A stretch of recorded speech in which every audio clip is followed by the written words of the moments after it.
The road to the Final Four started tonight with the first four. 8 teams, 4 games, 2 days. And Dayton, all 8 looking to jump into the field of 64. Xavier and NC State for their ticket to Orlando.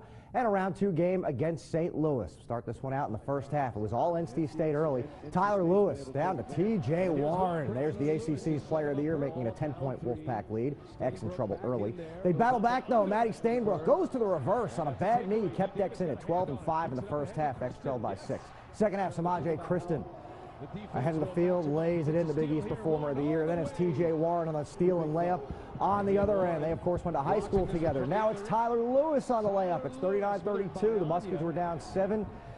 Lewis made it 9. Now Warren makes it double digits as he slams that one down, 2 of his 25. But here's Stainbrook. He would do everything in his power on one leg to keep X in it, but it was just not enough.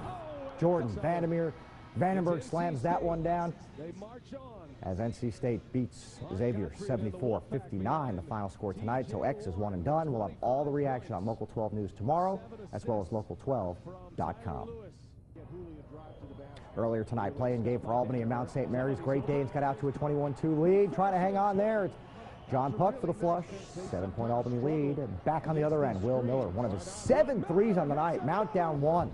Under a minute to go now. Mountaineers down 3. Julian Norfleet for the tie. Look at this thing. More in than out. That's called March Maddening for Mount St. Mary's.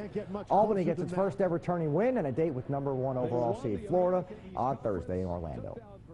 Bearcats on the ground in Spokane had a practice today in Eastern Washington as they get ready for 12-seeded Harvard and Thursday's opening round game in the East Regional.